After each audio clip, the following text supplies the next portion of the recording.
The Last Jedi picks up a multitude of plot threads that The Force Awakens left open-ended, with the Resistance finding themselves in hot pursuit by the First Order, almost to the brink of total annihilation. Meanwhile, the extremely Force-sensitive Rey, played once again by Daisy Ridley, has finally tracked down the legendary Jedi Master Luke Skywalker, reprised once again by a now talking Mark Hamill, on a remote island where she quickly discovers that he's not at all as he once was, and might be harboring one or two deep dark secrets. We also delve a bit more into the emotional complexities of Adam Driver's Kylo Ren, Oscar Isaac's hot-headed pilot Poe coming at odds with the late Carrie Fisher's General Leia and her pink-haired BFF, played by Laura Dern, a fully recovered Finn, played by John Boyega, teaming up with a Resistance worker named Rose, played by Kelly Marie Tran, in the hopes of finding a worthwhile subplot, and of course, Porgs. Lots and lots of Porgs. Taking over the writing and directing duties this time around is Rian Johnson, whose previous credits include the high school film noir Brick, the time-traveling action thriller Looper, and arguably the single greatest episode of Breaking Bad ever. You're goddamn right. His job here could not have been more challenging, as not only was he tasked with directing a new Star Wars movie, but one that took the series in a very bold and risky direction. The folks over at Lucasfilm seemed happy enough with his radical ideas, to the point of granting him full reign over a new separate trilogy, but the reaction from most fans and casual moviegoers was decidedly mixed. A large portion of the criticism mostly stemmed from the 2.5-hour running time, the off-putting characterization of Luke Skywalker, the very on-the-nose callbacks to both Empire Strikes Back and Return of the Jedi, and the many side quests that Finn and Rose venture on.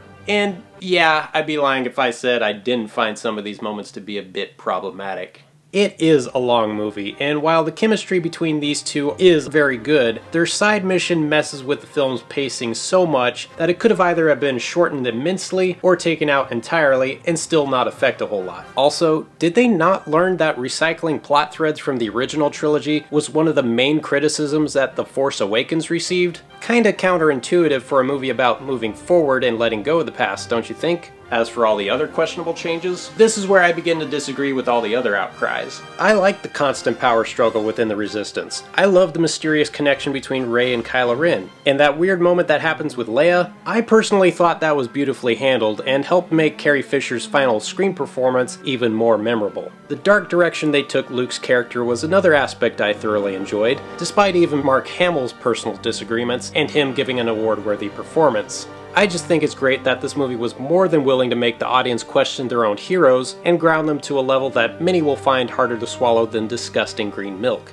But most of all, I really loved how Rian Johnson had the brass cojones to take every theory and speculation that fans had made online over the past 2 years and basically told them all, "Fuck you both!" Overall, I really dug the curveball nature of The Last Jedi, despite its many shortcomings. It's visually one of the best looking entries in the series, features some incredible action set pieces that are borderline iconic, terrific performances by almost all of the entire cast, and the fact that it was willing to take such huge risks amongst such extremely heated backlash is something that I think should be admired at the very least. And much like The Empire Strikes Back, which was another film that received a mixed response during its time, I have a strong feeling that this one might improve after a multitude of repeat viewings. As it stands right now, it's an 8.5 out of 10 for me. Now before we go, let's take a quick look at those shortcut reviews I've been hyping up about, starting with the long-awaited follow-up to one of my all-time favorite movies, Blade Runner 2049.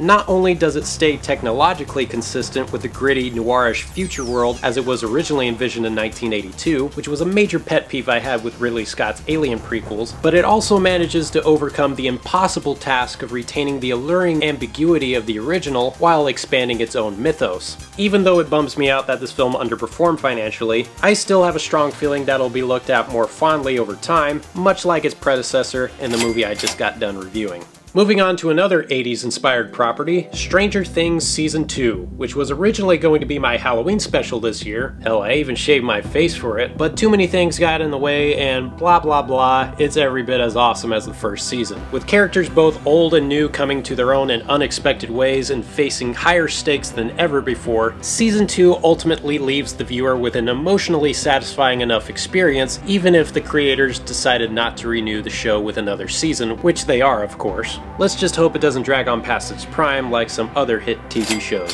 Next, we have two vastly different comic book films that each had their fair share of rocky starts: Thor Ragnarok and Justice League. While the MCU has found success in a large part of their standalone outings, the God of Thunder and Beefcake Abs was the only one of the bunch that faced the most struggle. Same could be said about almost all of the DC Extended Universe films, with the exception of Wonder Woman, of course. So a last-ditch effort was made by both studios to include more comedy and brighter visuals in their films in order to gain back the audience's trust. It certainly worked out in Thor's favor, whose third outing proved to be the most enjoyable and hilarious out of all the MCU films released this year. The League, on the other hand, suffered greatly, from the extensive amount of reshoots to the single most ridiculous way to go over budget in the history of cinema. While it may not be as bad as their past films, the studio execs better step things up immediately if they want to avoid the same fate as the Dark Universe series.